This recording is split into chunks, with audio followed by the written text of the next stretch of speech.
होगा जो सत्यनारायण भगवान के नाम से जाना जाएगा। जो कोई मनुष्य उनका भली भांति विधि पूर्वक पूजन करेगा वह मनुष्य सब दुखों से मुक्त होकर के अंत में सत्यलोक को प्राप्त करेगा। अब नारद जी कथा सुनने लगे, विष्णु भगवान कथा सुनाने लगे। तो नारद जी ने प्रश्न किया कि हे विष्णु भगवान, कृपा करके बताइए कि सत्यनारायण भगवान की पूजा किस समय, किस मुहूर्त में, किस बेला में, किस घड़ी में, किस दिन, किस बार को, किस तिथि में किया जाए। तो भगवान कहते हैं यस्मिन् कस्मिन् दिने मर्त्या भक्ति श्रद्धा समन्विता। जिस किसी दिन मनुष्य भक्ति भाव श्रद्धा से युक्त हो उसी दिन सत्यनारायण स्वामी का कथा श्रवण करना चाहिए। एकमात्र सत्यनारायण भगवान की ऐसी कथा है कि जिसको करने के लिए मनुष्य को न समय देखना है, न मुहूर्त देखना है, न विधि देखना है, न तिथि देखना है, न वार देखना है। बाकी आप कोई पूजन करेंगे, बच्चे का मुंडन संस्कार भी करना है तो आपको मुहूर्त निकालना है, आपको गृह प्रवेश करना है तो मुहूर्त निकालना है, शादी भी करना है बच्चे का तो मुहूर्त निकालना है। बच्चे का नाम नारायण भगवान की कथा ऐसी है पृथ्वी पर जो बिना मुहूर्त के, यानी इनकी कथा जब सुनना चालू करो तभी मुहूर्त तैयार हो जाता है। फिर नारद जी ने प्रश्न किया कि सत्यनारायण भगवान का कथा श्रवण करने का महात्म क्या है, विधि विधान क्या है, भगवान के पूजन में क्या क्या सामग्री लगेगी।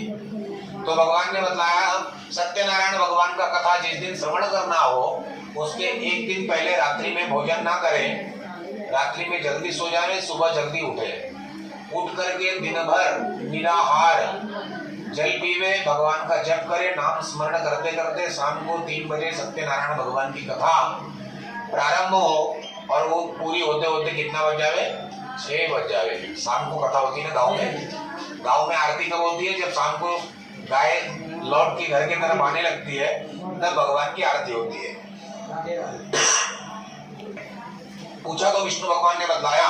फिर नारद जी ने प्रश्न किया भगवान के पूजन में क्या क्या सामग्री लगेगी।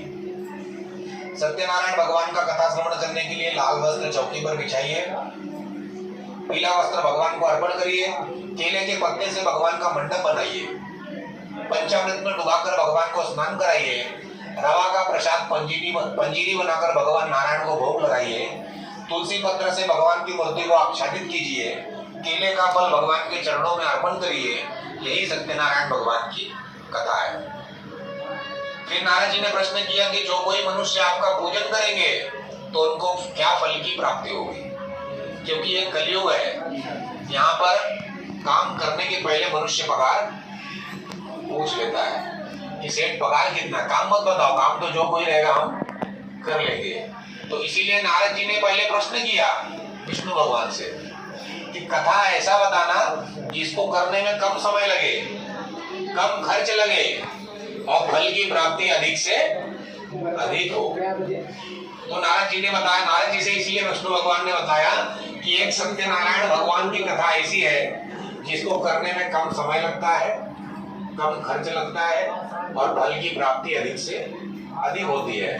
तो नारद जी ने पूछा क्या क्या फल मिलेगा, तो भगवान बताते हैं अरे यह व्रत के परताप से बंसहीन सुत पाय और निर्धन धन सम पावही रंकराव हो जाय। बोले सत्यनारायण भगवान की पूजा इतनी फलदायिनी है कि जिस किसी मनुष्य के पास संतान नहीं उसको संतान की प्राप्ति होती, जिसके पास मकान नहीं उसको मकान प्राप्त होता है, निर्धन व्यक्ति धनवान बन जाते हैं, बंदी बंधन से मुक्त हो जाते हैं। ये सत्यनारायण भगवान की कथा का महात्म है। और विशेष महात्म क्या है कि जो कोई मनुष्य घड़ी दो घड़ी आधी घड़ी भगवान का कथा मन लगाकर स्मरण करता है तो उसको दोबारा पृथ्वी पर जन्म नहीं लेना पड़ता है, अर्थात उसको मोक्ष की प्राप्ति हो जाती है। अरे जीवत जन्म सकल फल पाए अयंत अमर पति सदन सिधाए। बोले वृंदावन